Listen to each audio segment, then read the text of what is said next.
¿Y si lo más poderoso que puedes hacer hoy es no decir nada? Piénsalo un momento. Vivimos en una época en la que hablar es obligatorio. Debemos opinar sobre todo lo que sucede en el mundo. Debemos justificar cada decisión. Debemos reaccionar inmediatamente a lo que otros dicen, publican o insinúan. El silencio ya no se interpreta como prudencia, sino como sospecha, como indiferencia, como debilidad. Pero ¿y si todo eso estuviera al revés? ¿Y si el verdadero acto de fuerza no fuera gritar tu verdad, sino negarte a entregarla? ¿Y si, en medio del caos verbal de este siglo, callar fuera la forma más radical de protegerte y de preservar lo que realmente importa? Este video no es un llamado a la pasividad. Tampoco es una defensa de la evasión. Es una exploración filosófica y práctica sobre el silencio como arma defensiva. Una herramienta tan antigua como la humanidad, tan poderosa como el lenguaje mismo, y tan incomprendida en nuestro tiempo. Durante los próximos minutos, no hablaremos del silencio como vacío. Hablaremos del silencio como estrategia, como soberanía, como resistencia. Veremos cómo algunos de los pensadores más profundos de la historia, Nietzsche, Spinoza, Kant, Maquiavelo, no solo valoraron el silencio, sino que lo convirtieron en un acto de defensa esencial contra la manipulación, la violencia verbal, la moral del rebaño y la pérdida de uno mismo. Comenzaremos con Nietzsche, porque para él el silencio no era una carencia, sino una plenitud tan intensa que no necesitaba traducirse en palabras. Él desconfiaba profundamente de quienes hablan demasiado, especialmente de sí mismos. Para Nietzsche, explicarse era ya una derrota. Porque quien necesita que otros lo entiendan, ha entregado su interior al juicio ajeno. Y en ese gesto, ha perdido su centro. Hoy, más que nunca, estamos atrapados en una economía de la confesión.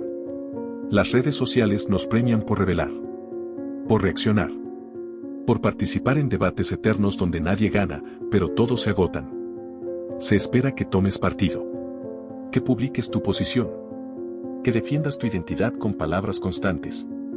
Pero en ese ruido interminable, ¿quién protege tu pensamiento? ¿Quién defiende tu paz interior? El silencio defensivo no es huir.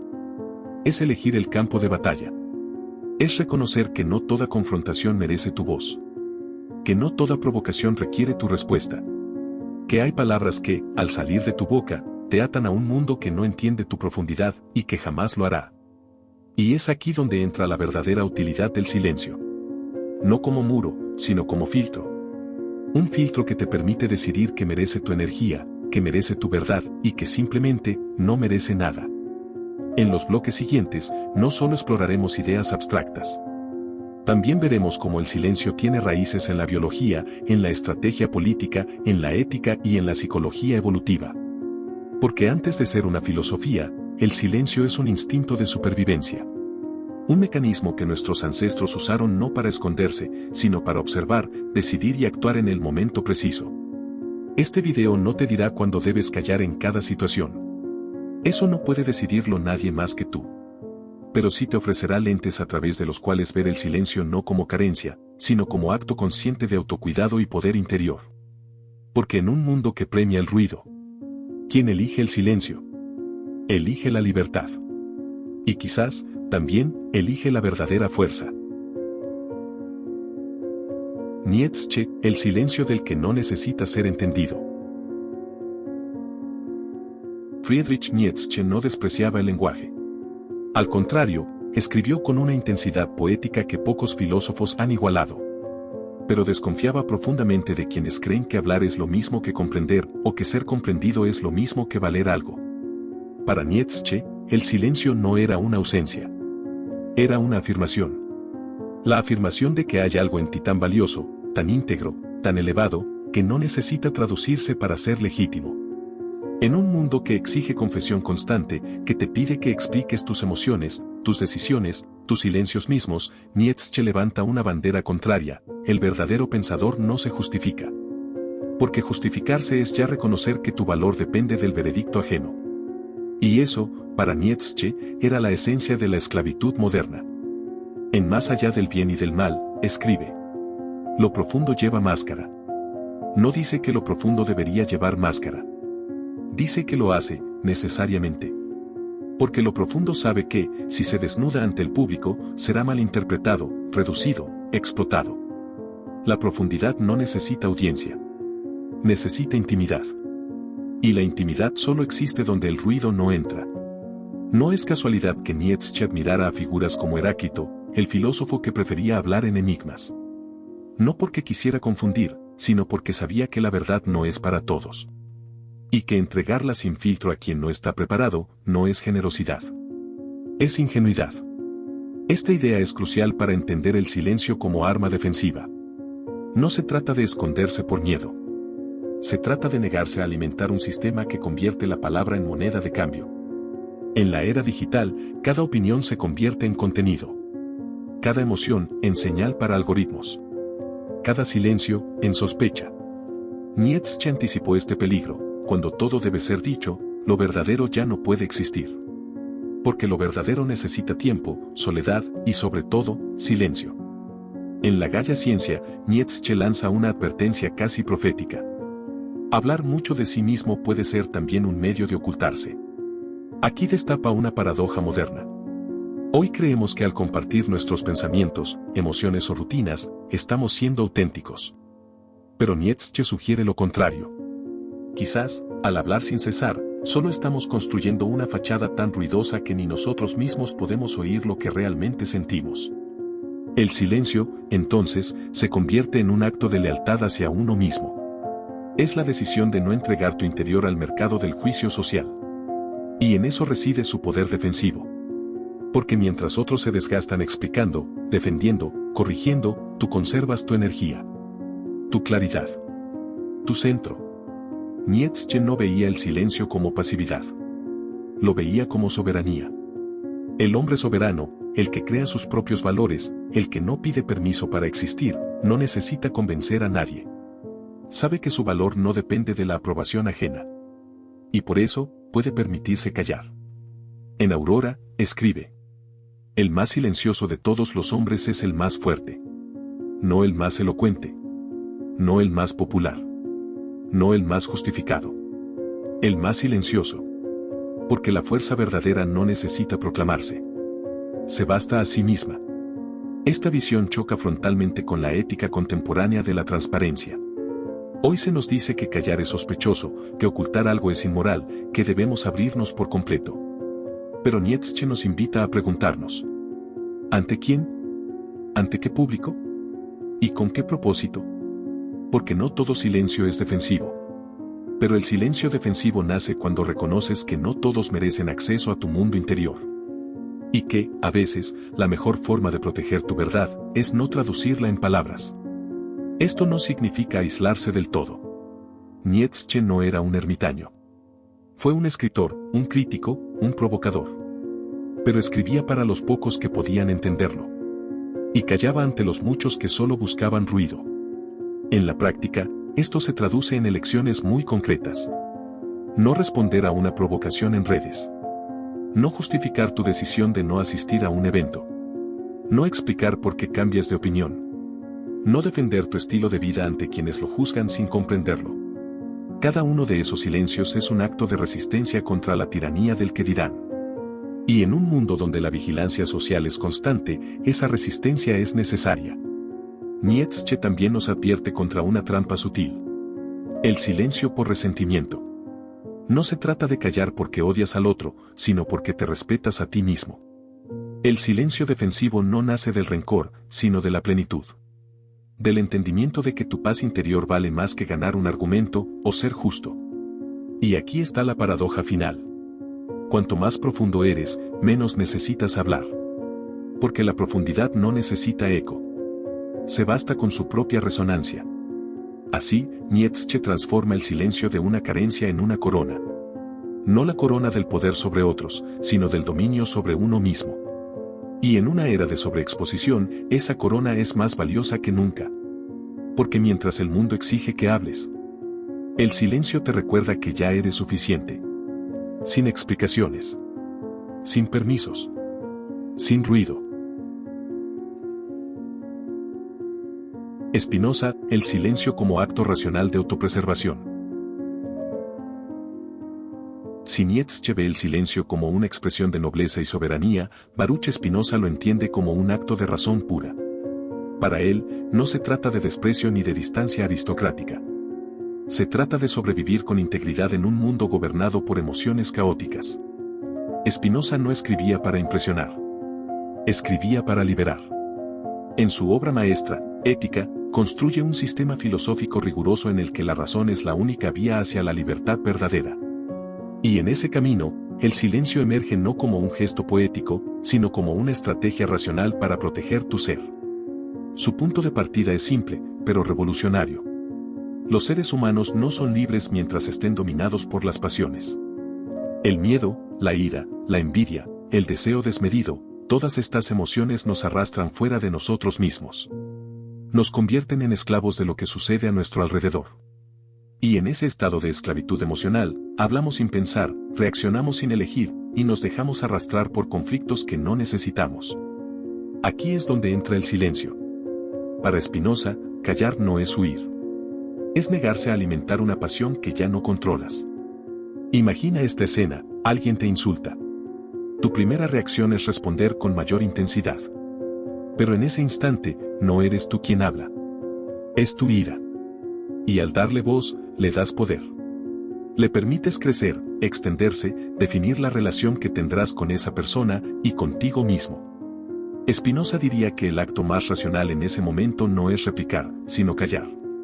No por cobardía, sino porque comprendes que alimentar la pasión no te acerca a la verdad, sino al sufrimiento. Este enfoque se basa en uno de los conceptos centrales de su filosofía, el conatus. El conatus es el esfuerzo inherente de cada ser por perseverar en su existencia. No es un deseo consciente. Es una tendencia fundamental de la naturaleza, todo lo que existe lucha por seguir existiendo, en su forma más plena. Ahora, aplicado al ser humano. Tu conatus no es solo mantener el cuerpo vivo. Es preservar tu mente, tu claridad, tu capacidad de actuar desde la razón y no desde la reacción. Y a veces, la forma más efectiva de hacerlo, es no decir nada. Esto no significa reprimir tus emociones. Spinoza no promueve la represión. Promueve la comprensión. Cuando entiendes por qué te sientes herido, enojado o amenazado, dejas de ser su víctima. Y en ese momento, puedes elegir, ¿vale la pena involucrarte en este conflicto? ¿Me acerca a una vida más plena, o me aleja de ella? En muchos casos, la respuesta racional es el silencio. Porque el silencio rompe el ciclo. Cuando no respondes a una provocación, no das al otro el poder de definir tu estado emocional. Te mantienes en tu centro. Y al hacerlo, ejerces la forma más auténtica de libertad, la de no dejarte arrastrar. En la vida cotidiana, esto tiene aplicaciones inmediatas. Piensa en una discusión familiar donde todos gritan, pero nadie escucha.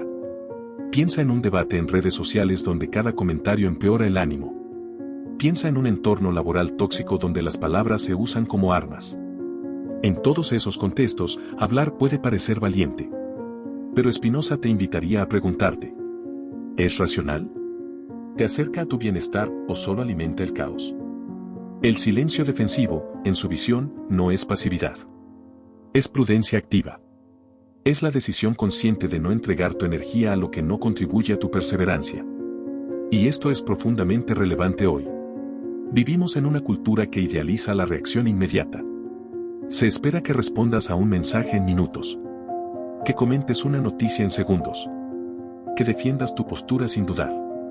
Pero Spinoza nos recuerda que la verdadera fortaleza no está en la velocidad de la respuesta, sino en la calidad de la elección. Además, Spinoza no ve al otro como un enemigo. Ve al otro como alguien también atrapado en sus pasiones.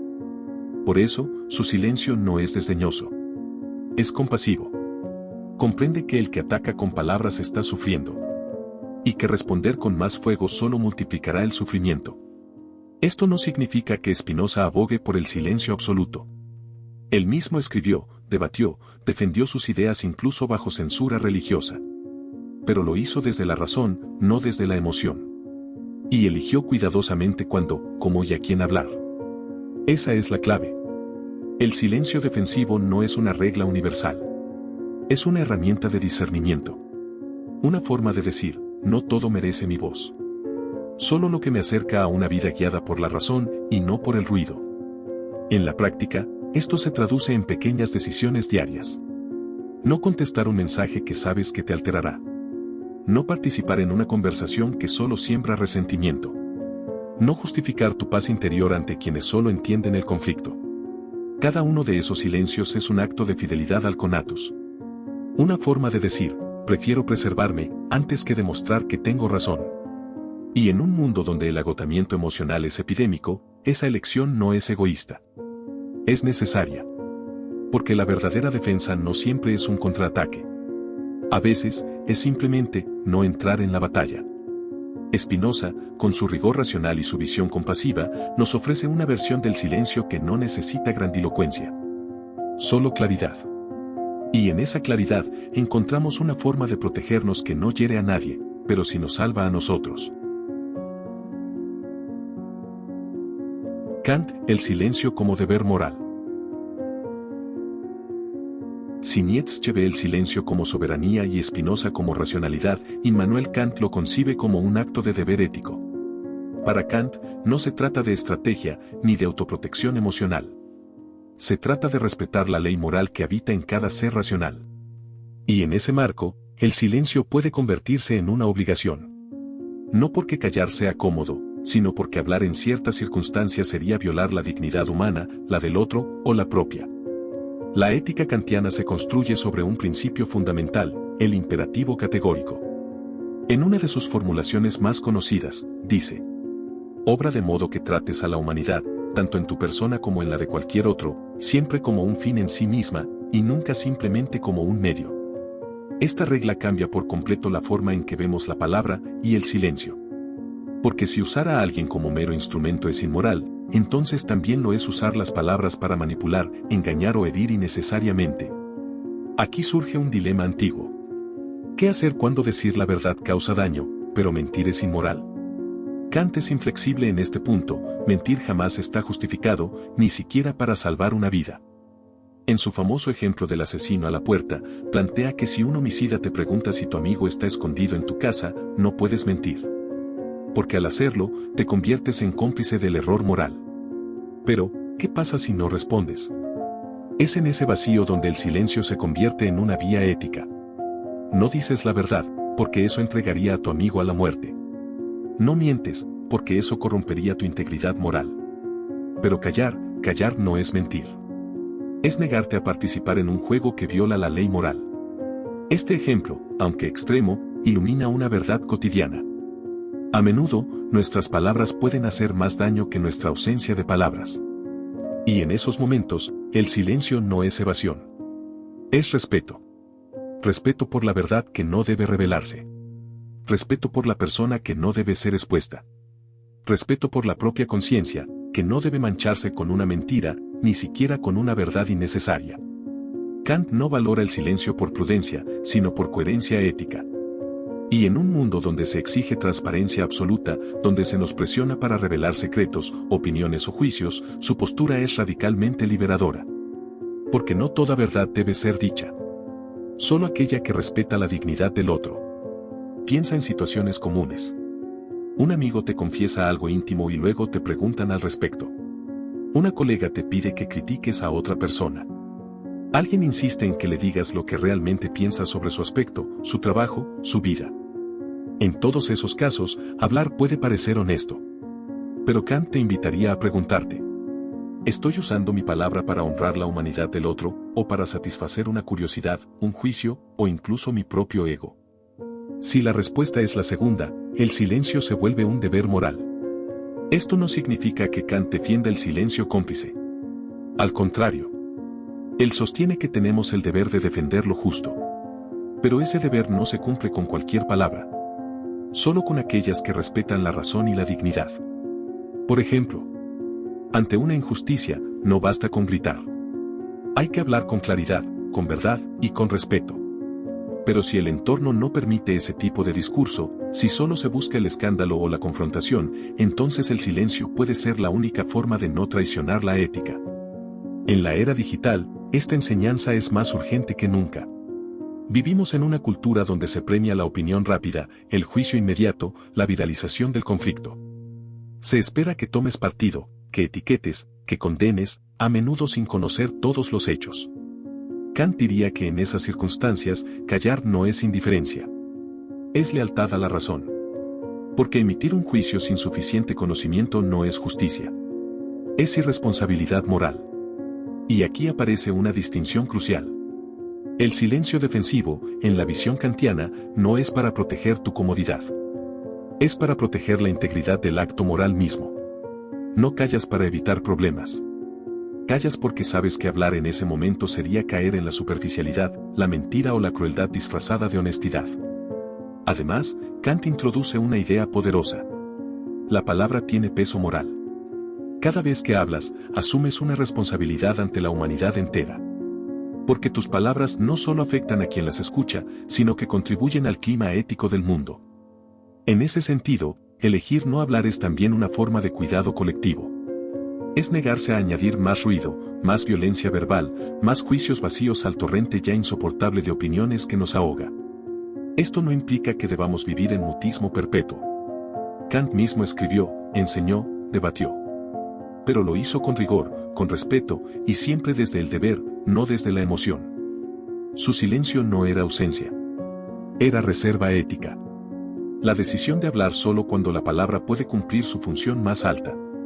Aclarar, respetar, elevar. En la vida práctica, esto se traduce en gestos aparentemente pequeños, pero moralmente profundos. No repetir un rumor, aunque sea verdad. No confirmar una suposición dañina, aunque te la pregunten directamente. No usar tu conocimiento íntimo de alguien como moneda de cambio en una conversación. Cada uno de esos silencios es un acto de fidelidad a la humanidad del otro. Y, por extensión, a la tuya propia. Porque en el corazón de la ética kantiana no hay reglas arbitrarias. Hay reverencia por lo humano. Y a veces, la forma más reverente de actuar es no decir nada. Así, Kant transforma el silencio de una simple omisión en un acto de conciencia. No eliges callar porque te conviene. Lo eliges porque es lo correcto. Y en un mundo que confunde ruido con valor, esa distinción es, en sí misma, una forma de resistencia moral. Maquiavelo, el silencio como dominio del juego de poder. Mientras Nietzsche ve el silencio como soberanía interior y Kant como deber moral, Nicolás Maquiavelo lo entiende como una herramienta de dominio estratégico. Para él, no se trata de ética ni de profundidad espiritual. Se trata de sobrevivir y prevalecer en un mundo donde los demás están dispuestos a usar cualquier medio para ganar ventaja. Maquiavelo no escribe para consolar. Escribe para armar. En El Príncipe y en sus discursos sobre la primera década de Tito Livio, ofrece un análisis frío, realista, de cómo funciona el poder. Y en ese análisis, el silencio no es un defecto, es una ventaja táctica decisiva. Porque en política, y por extensión, en cualquier relación de poder, quien habla primero, pierde información. Quien revela sus intenciones, entrega su posición. Quien reacciona al instante, demuestra su vulnerabilidad. Maquiavelo lo sabía bien. Por eso insiste en que el gobernante prudente debe cultivar la reputación sin depender de las palabras. En el capítulo 18 de El Príncipe, escribe: es necesario ser un gran simulador y disimulador, y los hombres son tan simples, que el que engaña encuentra siempre quien se deja engañar. Pero hay una táctica aún más poderosa que el engaño, no decir nada en absoluto. Porque si no das palabras, nadie puede usarlas en tu contra. Nadie puede citarte fuera de contexto. Nadie puede anticipar tus movimientos. El silencio, en manos de Maquiavelo, se convierte en una forma de control de la narrativa. Mientras otros se desgastan explicando, justificando o defendiéndose, tú permaneces imperturbable. Y en ese vacío, los demás proyectan lo que temen o lo que esperan. Y tú, en silencio, decides cuándo y cómo actuar. Esta estrategia no es manipulación barata. Es prudencia realista. Maquiavelo no idealiza al ser humano. Sabe que muchos actúan por envidia, miedo o ambición. Y por eso, entiende que revelar demasiado, tus planes, tus debilidades, tus motivos, es invitar al ataque. Por ejemplo, en los discursos, analiza cómo los líderes romanos más exitosos eran aquellos que decían poco y hacían mucho. No necesitaban anunciar sus victorias. Las dejaban hablar por sí mismas. Y ante las derrotas, no se justificaban. Simplemente corregían el rumbo. Esa actitud no era arrogancia. Era dominio del tiempo y del espacio discursivo.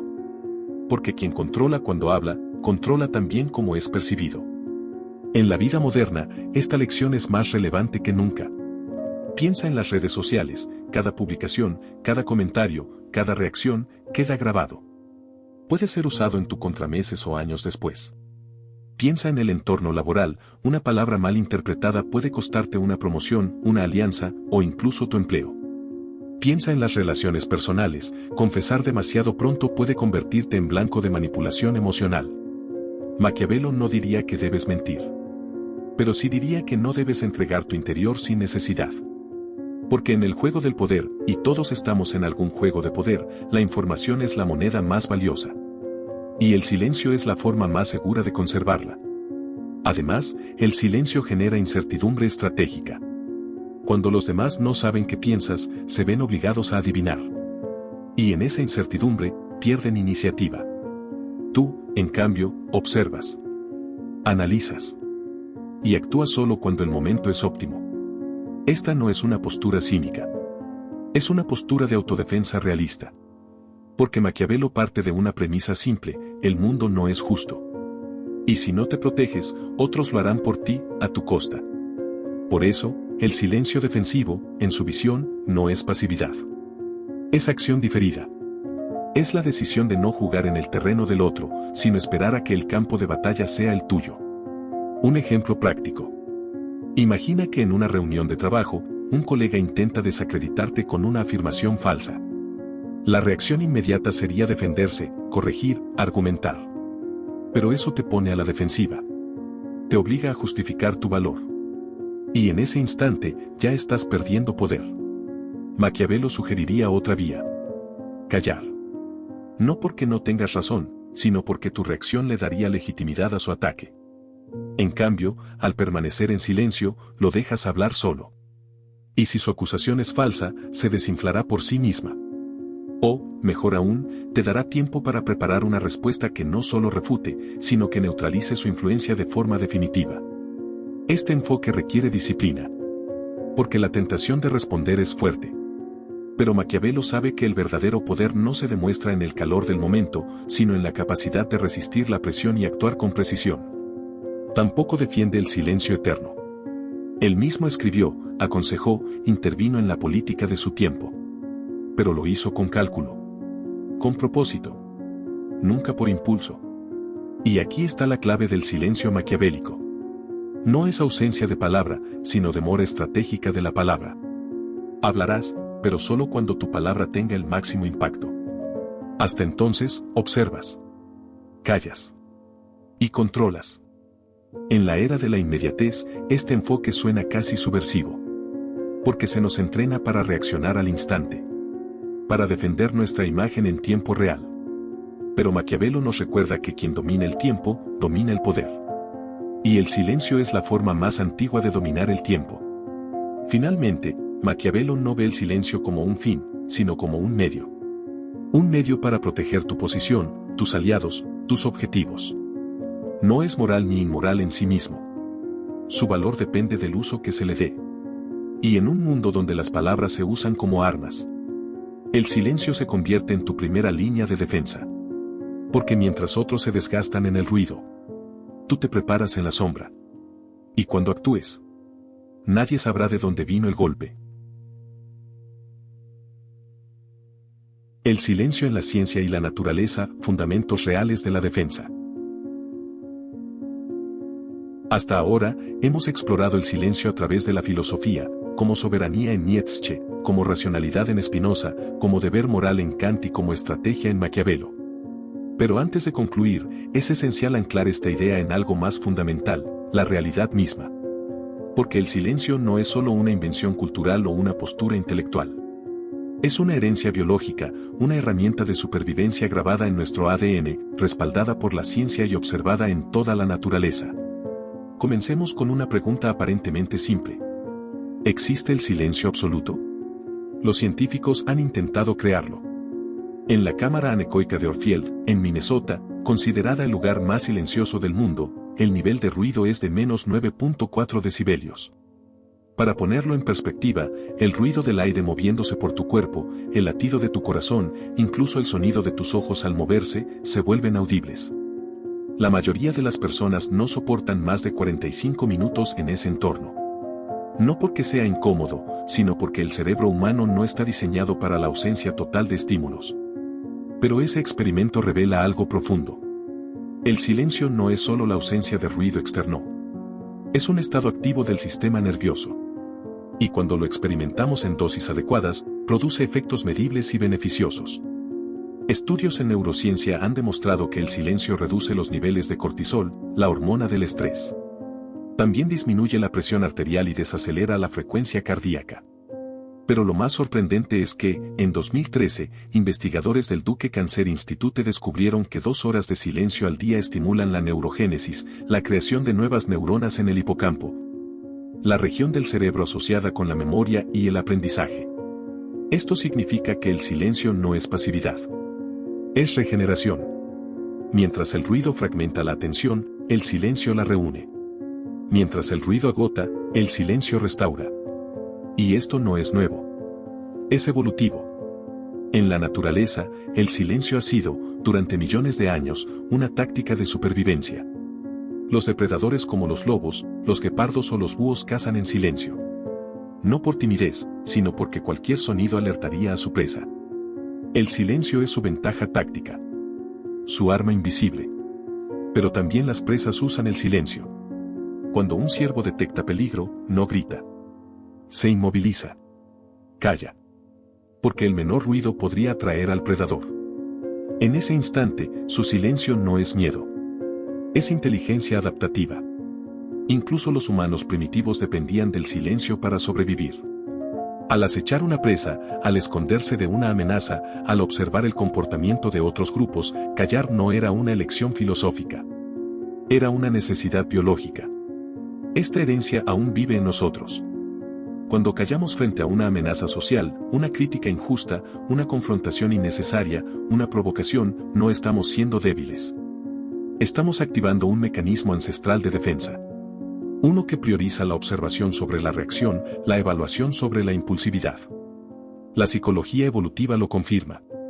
El cerebro humano está cableado para detectar amenazas antes que oportunidades. Por eso, en situaciones de conflicto, tendemos a reaccionar con lucha, huida o parálisis. Pero el silencio consciente, el que no nace del miedo, sino de la elección, es una cuarta respuesta, la de la estrategia. Y aquí es donde la ciencia se encuentra con la filosofía.